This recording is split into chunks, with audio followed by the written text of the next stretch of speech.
ముఖ్యమంత్రి వ్యాఖ్యలు పెద్ద రాజకీయ దుమారానికి తెరలేచాయి. చేతకాంతనానికి నిదర్శనమని, లేకుంటే చేతులు ఎత్తేసారని, లేకుంటే ప్రజలకి ఉద్యోగులకి మధ్య చిచ్చు పెట్టాలని చూస్తున్నారని, ఇలాంటి అనేక విమర్శలు అనుకోండి ఎదురుదాడి మొదలైంది. ఎట్లా ఎదుర్కోబోతున్నారు? ఇప్పుడు ఒకటి ఏంటంటే, ఇది ఒక అత్యుత్సాహపూరితమైన ప్రకటనలు చేస్తున్నారు మిత్రులందరూ కూడా.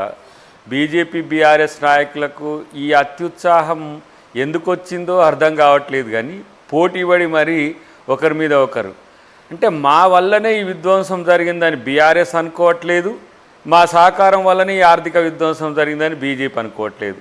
తగుదునమ్మా అని చెప్పి ఈ పరిస్థితుల్లో ఏమైనా సహకారం చేసే పరిస్థితి ఉందా అంటే బీజేపీ చేసే పరిస్థితుల్లో కూడా ఉంది. ఎందుకంటే అది కాంగ్రెస్ పాలిత రాష్ట్రాలకు అదేమి సహకరించే ప్రభుత్వం కూడా కాదు. ఇక ఇటువైపు కేసీఆర్ ఎట్లాగూ బయటికి రాడు, కేటీఆర్ ఇక కాలుకు దెబ్బ తాకినా వచ్చి అదే మాటలు మాట్లాడుతున్న పరిస్థితి మనం గమనిస్తున్నాం. ఇలా రాష్ట్ర ఆర్థిక పరిస్థితి గురించి వాస్తవాలు చెప్తే కూడా తట్టుకోలేని స్థితిలో ఉండి రాజీనామా చేయి మీకు అసలు దేనికి రాజీనామా చేయ అనే స్థితి వస్తుందో కూడా కనీసం ఆలోచించే పరిస్థితిలో వాళ్ళు లేరు. ఏమైనా సరే ఒక ఫ్రస్ట్రేషన్ ఏంటంటే ఇప్పుడు వచ్చింది, ఉద్యోగ సంఘాలు వస్తున్నారు, నిరసన చేస్తూ అంటున్నారు కాబట్టి వాళ్ళ పాత ఎవరు ఉద్యోగ సంఘాల నాయకుల్ని పక్కన పెట్టుకొని మాట్లాడినట్టుంది అలా కేటీఆర్. మరి ఎప్పుడన్నా వాళ్ళు ఇంత పరిస్థితి మాకు తెచ్చినవు సార్ అని చెప్పి ఏ రోజన్నా వాళ్ళు అన్నోళ్ళు ఉన్నారా? ఎవరు ఆ పక్కన కూర్చొని మాట్లాడిన వాళ్ళు? ఇవాళ ఆర్టీసీకి సంబంధించి కానీ లేకపోతే ఉద్యోగ సంఘాలకు సంబంధించి కానీ రాష్ట్ర ఆర్థిక పరిస్థితి వాళ్ళకి తెలియకుంటే ఎవరికి తెలుస్తుంది? మరి 8 లక్షల కోట్ల రూపాయలు అప్పులు చేసినప్పుడు ఏడబోయింది ఇదంతా తెలివి? రాష్ట్రాన్ని అధోగతి పాలు చేసి చివరికి వాళ్ళు చేసిన అప్పులకు 7,000 కోట్లు నెలకు వడ్డీ కట్టే పరిస్థితి వస్తే కూడా నిస్సిగ్గుగా చేస్తున్న కామెంట్స్ని మనం ఏ విధంగా ఆలోచించాలనేది తెలంగాణ ప్రజలు ఆలోచించాల్సిన అవసరం ఉంది. అందుకని ఇలా ముఖ్యమంత్రి గారు ఎక్కడికి పోయినా కూడా మనకు మొహం తెలివి లేకుండా చేసింది ఎవరు అని ప్రశ్నించింది వాళ్ళకు అర్థం కావట్లే. కాబట్టి ఇలా ఆ ఉన్న పరిస్థితిని చక్కదిద్దుకుంటూ రాష్ట్ర ప్రభుత్వాన్ని చాకచక్యంగా ముందుకు తీసుకుపోవడంలో ముఖ్యమంత్రి గారితో పాటు క్యాబినెట్ టీం చాలా అహర్నిశలు కష్టపడుతున్నవైనా మనం చూస్తున్నాం. రెవెన్యూ రిసీట్స్ 18,000 కోట్లు 19,000 కోట్లు వస్తున్నప్పటికి కూడా ఈ అప్పుల తాలూకు వడ్డీకే 7,000 కోట్లు మనం కట్టాల్సిన పరిస్థితి వస్తున్నది.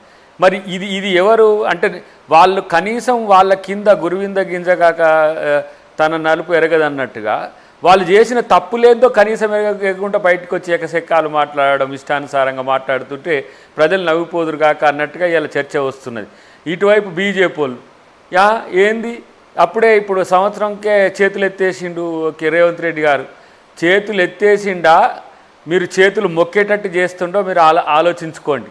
మీరు ఏమైనా సరే 2 మంత్రులు ఉన్నారు, వాళ్ళు కేవలం ఆ ప్రెస్ మీట్లు పెట్టడం, ఆ ప్రజల్ని కన్ఫ్యూజ్ చేయడం తప్పితే ఎక్కడ కూడా ఏం చేసిన పాపాన పోలేదు. ఆ పక్క రాష్ట్రంలో ఉన్నారు వాళ్ళు బీజేపీ వాళ్ళు పోయి 1,00,000 కోట్లు క్యాపిటల్కి తెచ్చుకున్నారు, 2 లక్షల కోట్లు ఏదో మూలధనం ఏదో దానికి పెట్టుబడులకు తెచ్చుకున్నారు. ఆంధ్రప్రదేశ్లో సరే కూటమి ప్రభుత్వం కాబట్టి మోదీకి ఓ చాక్లెట్లో బిస్కెట్లో ఇచ్చినట్టుగా వాళ్ళకి ఇస్తున్నారు. మీకు అది కూడా లేదు కదా. వీడికొచ్చి ఏ మొహం పెట్టుకొని మరి మాట్లాడుతున్నారంటే మేము చాలా హామీలు ఇచ్చేటప్పుడు ఆనాడు రాష్ట్ర ఆర్థిక పరిస్థితి అంచనా వేయలేకపోయారా, లేకుంటే తెలిసే ఇచ్చారా, తెలుసుకోకుండా ఇచ్చారా అనేటువంటి చర్చ కూడా ఉంది దయాకర్ గారు. మరి 5 లక్షల కోట్ల రూపాయలు అప్పు చేసిందని నిర్మలా సీతారామన్ చెప్పింది వారు. అది ఎఫ్ఆర్బిఎం లిమిట్ను దాటి, మరి అది ఆ దాటి ఇచ్చింది ఎవరు? మీరు కాదా? 3 లక్షల కోట్ల రూపాయలు కార్పొరేషన్స్కి ఇచ్చిండ్రు. ఇప్పుడు ఆ కాళేశ్వరంకు సంబంధించి 17 రకాల అనుమతులు ఇచ్చింది మీరే.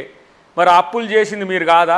దాంట్లో మీకు భాగస్వామ్యం లేదా? ఆ తప్పులో మీ అప్పులు చేసిన తప్పులో మీ భాగస్వామ్యం లేదా?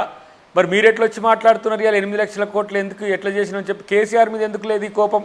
కేసీఆర్ మీద లేని కోపం ఆ రోజు లేవన్నోరు మీ వల్లనే, రాష్ట్రం మీ పరోక్ష మద్దతు వల్లనే ఆయన అట్లా రెచ్చిపోయి ఇలా చేస్తున్న పరిస్థితి. ఇంకా విచిత్రం ఏంటంటే వారు అప్పుడప్పుడు వీళ్ళు ఎవరు మంత్రులు పోతున్న హెలికాప్టర్ల మీద కామెంట్ చేస్తూ ఉన్నారు. మరి కేసీఆర్కి సొంత విమానం ఉంది, సొంత విమానాలు ఏమైనా కొనుక్కొని రేవంత్ రెడ్డి గారు తిరుగుతుండ్రా? మా మంత్రులు ఏమైనా తిరుగుతుండ్రా? ఇవాళ ప్రజలు కష్టాల్లో ఉంటే సన్నబియ్యం ఇవ్వడానికి ఏం కష్టమై ఎట్లాంటి కష్టాలు వస్తున్నాయి?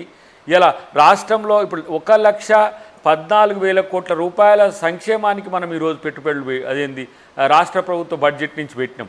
దాదాపు 21,000 కోట్ల రూపాయలు మనం రైతు రుణమాఫీకి ఇచ్చినాం. ఇలా 11 నుంచి 12,000 కోట్ల రూపాయలు రైతు భరోసాకి ఇచ్చినాం. ఇన్ని రకాల మీరు ఇన్ని ఇబ్బందుల పాలు చేస్తున్నప్పుడు కూడా రాష్ట్ర ప్రభుత్వంలో సమస్యలన్నింటినీ పంటికాటాన బట్టి ఇలా ముఖ్యమంత్రి గారు చేస్తుంటే ఆయన మీద పడతారు. ఇలా మీరు చేస్తున్నది ఏందో మీరు చెప్పండి. ఇద్దరు కూడా కేటీఆర్ డాడీ చేసింది ఏంది, ఇలా ఎవరు మన బండి సంజయ్ కిషన్ రెడ్డి వాళ్ళ బాపు చేసింది ఏందో చెప్పమనండి. వీళ్ళిద్దరు బాపులే కదా ఈ అప్పులకు అంత కారణం. మళ్ళొచ్చి ఇక తగుదనమ్మా అని చెప్పి విమర్శలు చేసుకుంటా 1 సంవత్సరానికి ఇన్ని ఏంది ఇదేంటిది 6 గ్యారంటీలకు సంబంధించి అంటున్నారు. మరి ఉచిత బస్సు రద్దు చేయమంటున్నాడు, చేసేద్దామా? మరి ఆయన ఎవరో చెప్తున్నాడు కదా మొన్న, ఉచిత బస్సు రద్దు కొట్టుకుంటానికి పనికి వస్తుందని. ఉచిత బస్సు ఇచ్చి మహిళలకు మనం సౌకర్యం కల్పిస్తే వాళ్ళకు నచ్చదు, గ్యాస్ బండర్ సబ్సిడీ ఇస్తే నచ్చదు, 200 యూనిట్ ఇస్తే నచ్చదు. వాటి గురించి ప్రస్తావన కూడా దేరు. ఇలా రాజీవ్ వికాసం పేరు మీద 4 లక్షల రూపాయలు ఇలా లబ్ధిదారులకు చేకూరుస్తుంటే అది నచ్చదు. ఏమైనా వాళ్ళు ఇప్పుడు ఏదైతే ఇయ్యని విషయాలన్నీ వాటి తెర మీదకి తెచ్చి మీకు ఇలా ఆర్థిక పరిస్థితి తెలియదా? ఆర్థిక పరిస్థితి తెలియందే ఇవన్నీ చేస్తుండ్రా? ఇలా సన్న బియ్యానికి 500 రూపాయలు బోనస్ ఇచ్చి దాదాపు 1200 కోట్ల పైచీలకు సబ్సిడీ ఇచ్చి ఇవాళ సన్న బియ్యం పేదలకు ఇస్తున్నాం. మరి మీరున్ననాడు ఏమైనా ఇచ్చిండ్రా? ఈ బియ్యం ఇస్తున్నాం కదా.